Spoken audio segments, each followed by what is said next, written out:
All praise to the Most High, Ahaya, and to his son, Yahayasha, Hadal Hayah. This is Brother Holly here with the first Spirit of Truth broadcast here on the AHAYAH'S channel, as well as the House of Ahaya channel, on this set apart Shabbat day. First and foremost, as always, I'd like to give all praise, glory, and honor to the great I am, who is, was, and is to come, the Almighty One, Yadal Hayah, and to his son, Yahayasha Messiah, who gave himself for us that we might have life, and that life is in him, Yadal Hayah. Now, in this first broadcast, we're just going to go right to the meat and heart of the matter. We'll be reading from the Learned Paleo Hebrew Torah, Lashawan Kodash, Holy Tongue, Yasharahla, Bible Scriptures. And we'll be reading from the book of Zephaniah in the prophets. And we'll be starting at chapter 2. But before we begin, I'd like to just make a small public service announcement that if you cannot see how these things are being played out in line with the true biblical, true Hebraic calendar, the 364-day calendar, then you're really missing how the Most High is orchestrating, for lack of a better term, what his word and what his feast days are all about, and how they are a sign unto us of his, not only his presence, but his activity, not only in our lives, but in the lives of the nations of this world. So we're still for a couple of more days in the Feast of Tabernacles.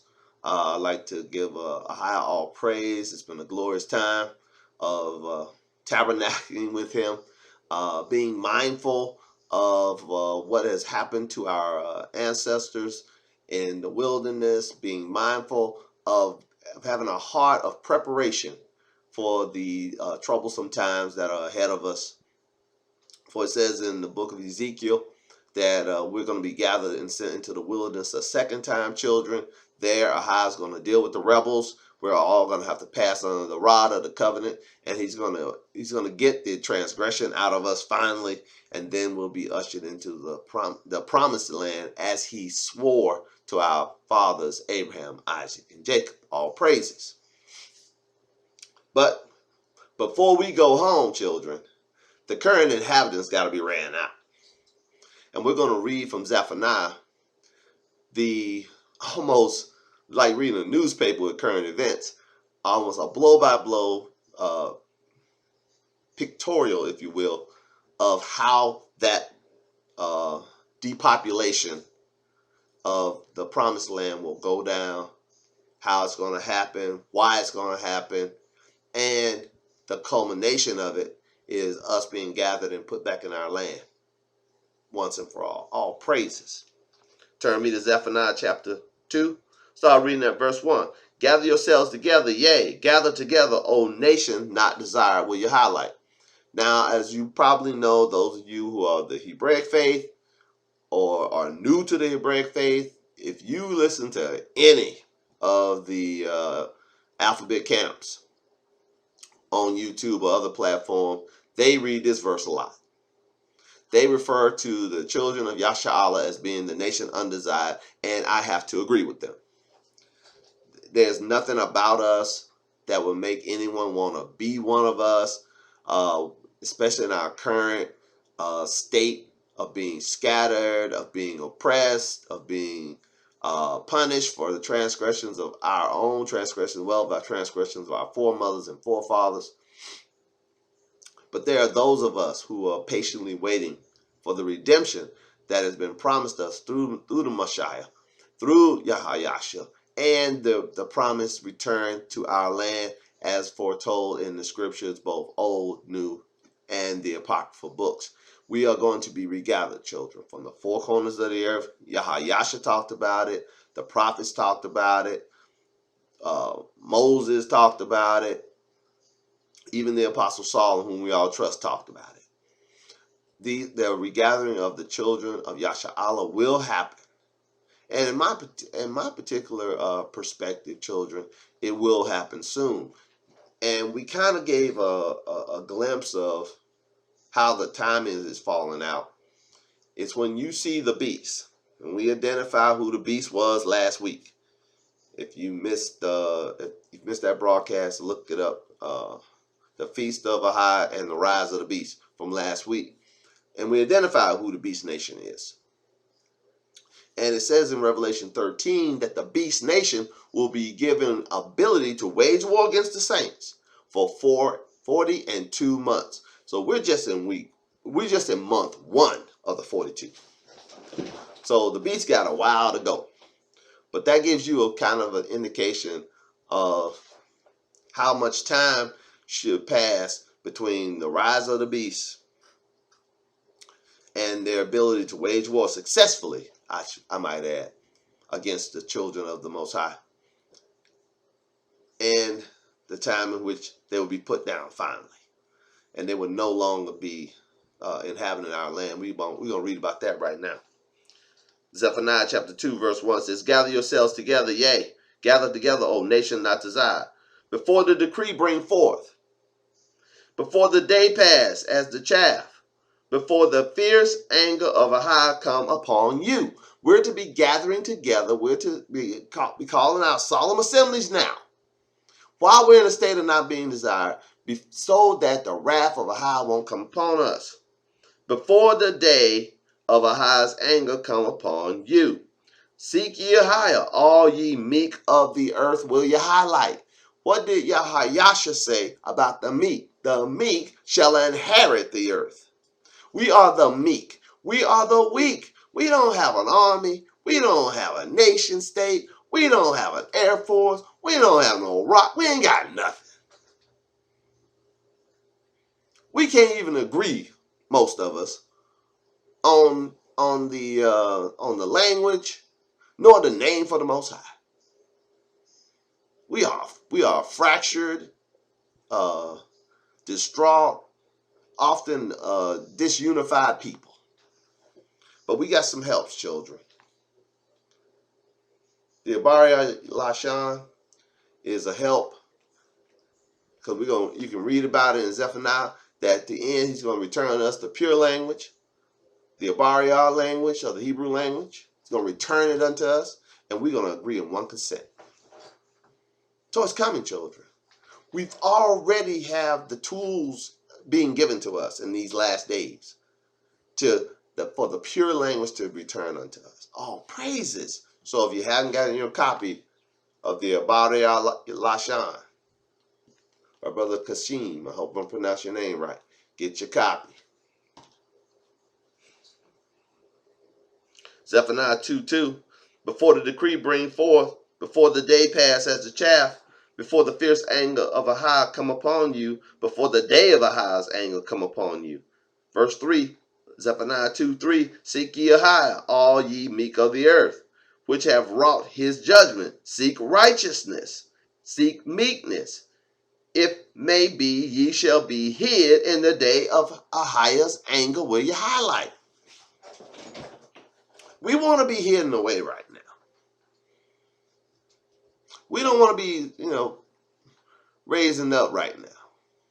Ahai's anger is going to be poured out on these nations. He's turning the cup of his wrath over on them. Let it be so. Let it be so. May Ahai's wrath be fully poured out upon the heathen. All praises. I'll read it again.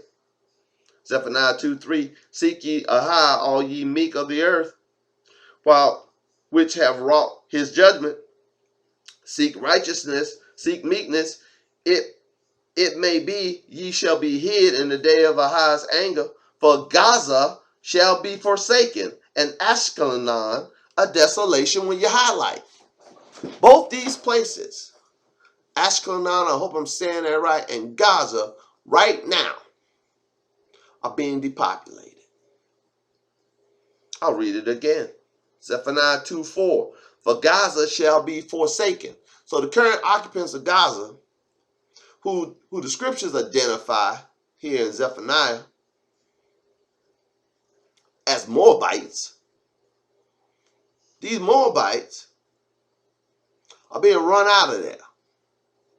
And Ashkelon is going going to become a desolation. It's going to be deserted too. So are these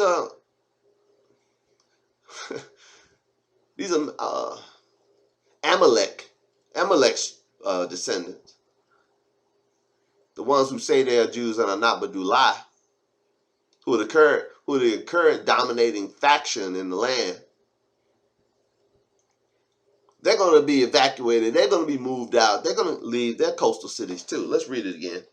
Zephaniah 2:4, for Gaza shall be forsaken, and Ashkelon a desolation. They shall drive out Ashnod at the noonday, and Ekron shall be rooted up. Woe unto the inhabitants of the seacoast, the nation of the Cheretines.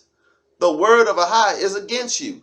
Now I looked that up. Those are Moabites.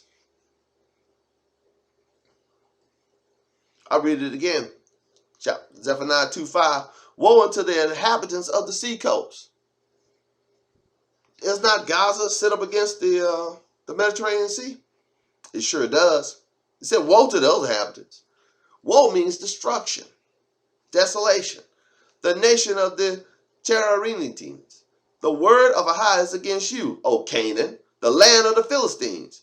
I will even destroy thee, and there shall be no inhabitant will you highlight. So Canaan gotta be completely destroyed. That there be no inhabitants. So all them folks that's there in the land of Canaan, the Moabites, the Philistines, the Palestinians, the Jewish people, all of them gotta go. I'll read it one more time. Zephaniah 2:5. Woe unto the inhabitants of the seacoast, the nation of the Cherethians, the word of Ahai is against you, O Canaan, the land of the Philistines. I will even destroy thee, and there shall be no inhabitant. And the seacoast shall be the dwelling and cottages for shepherds and folds for flocks. And the coast shall be for the remnant of the house of Yahadiah. Why did you say Yahadiah, Brother Holly, and not Yehuda or Judah? The Abari Lashon. Yehuda is akin to people who think that the Most High's name is the Tetragrammaton, the YHWH. But for those of us who know there ain't no U in the Most High's name, ain't no Wah in his name, ain't no U sound in his praise, or a Wah in his praise. Judah in the Abaria language, or the Hebrew language, is Yahayada. Yahayada is Judah. I'll read it again. Zephaniah 2:7. And the coast shall be for the remnant of the house of Yahayada, or Judah, and they shall feed thereon in the houses of Ashkelon shall they lie down in the evening. For Ahayah their Alahayah shall visit them, and turn away their captivity with Yahalight. So here comes the house of Judah, or the house of Yahayada, to the seacoast, to Gaza. Once Gaza is free of, the Philistines ran out of there. The Moabites are gone. Amalek's gang is gone.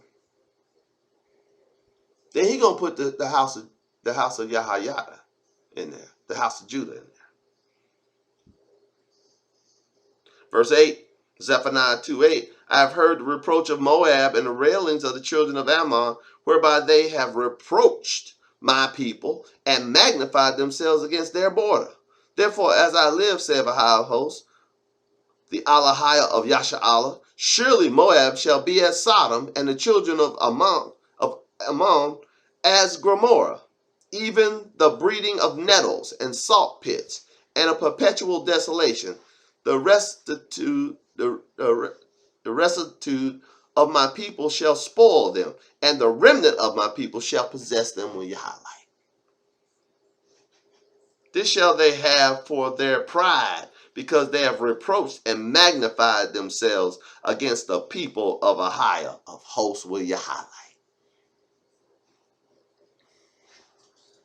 All of them have been against us. The small microcosm of some Hebrew Yasharahlites that are in the land of Canaan right now, out in the desert of Damona. They've been persecuted. The Amalek and his gang, the Make-A-Wish Foundation, have threatened to kick them out. They just living in the desert. They've threatened to kick them out for 20 years now. And right before this latest invasion, this latest tumult, every time they get ready to kick them out, they say, we're going to deport you. A month later, Moabites run across the border from Gaza and attack you. So now you got to fight them. So you take your attention off the children of Yasharahla out in Damona. They've been out there for almost 35, 40 years. Ain't bothering a soul. But you just can't stand they being there. You won't give them citizenship because they won't convert to Judaism. Because they know, as I know, and as you should know, here at AHAYAH'S house and House of High, that Judaism is a lie. Judaism denies the Messiah. They say Messiah, according to the Talmud, the Messiah burning in hell right now for saying he's the son of AHAYAH, for saying he's the son of the highest. They don't even call AHAYAH by his name that he gave to Moses at the burning bush. They just call him the name. What kind of foolishness is that? And that's akin to them worshiping, following behind, and propagating the lie of the Tetragrammaton is the name. That's the name that we know, according to Exodus chapter 32, that Aaron gave the golden calf. That Tobit chapter 1 says is Baal, which Zephaniah chapter 1 says that the priests of Baal are there in the land right now. Oh, I agree. You see them? You see them at their wall worshiping, bound to the You see them? They call that in Zephaniah's prophecy in chapter 1. They're called the priests of Baal. And if you're wondering why I don't use the name of these foreign deities, I don't put their names in my mouth. You can read in Exodus chapter 13, verse 23 for yourself. For more information, all praises. Let's go.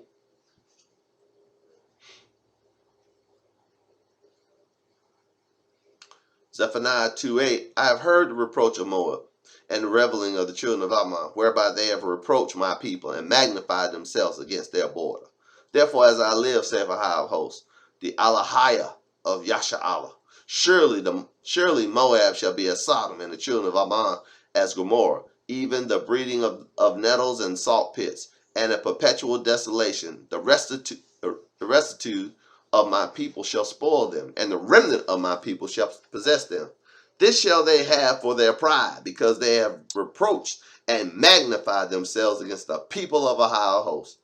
AHAYAH will be terrible unto them, for he will famish all their gods, all their deities of the earth, and men shall worship him, every one from his place, even all the isles of the heathen. Ye Ethiopians also, ye shall be slain by my sword will you highlight.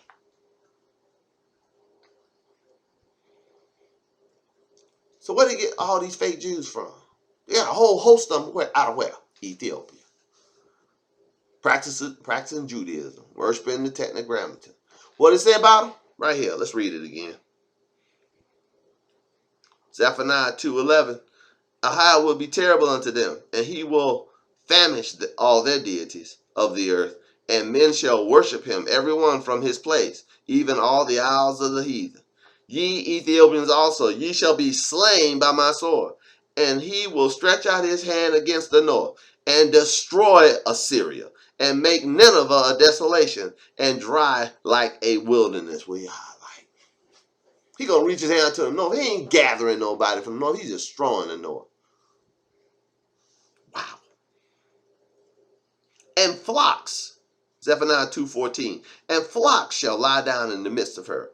All the beasts of the nations, both the corybant and the Briton, shall lodge in the upper lintels of it. Their voice shall sing in the windows. Desolation shall be in the thresholds, for he shall uncover the cedar work. This is the rejoicing city that dwelleth carelessly, that said in her heart, I am, and there is none beside me. How is she become a desolation, a place of beasts to lie down in? Everyone that passes by her shall hiss and wag his hand. Will you highlight? We're gonna pick this up in the second broadcast. We just finished chapter 2 of Zephaniah. In the second broadcast, we're gonna go into Zephaniah chapter 3. And I'm breaking it up so we can keep the progression of things clear in our heads. We're seeing right now, today, the desolation and the depopulation of Gaza and Ashkelon and the seacoast.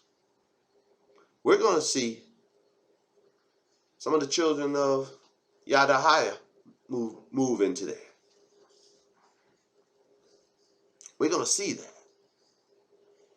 And we're going to see all the land of Canaan become a desolation. We're going to see the Philistines run out, the Moabites run out, the Ammons run out. We're going to see Assyria destroyed. We're going to see the Ethiopians cut off by the sword. We're going to see it all. But the end is not yet. All praise to the Most High, Ahayah, and to his son, Yahayah, Hadah, Hayah.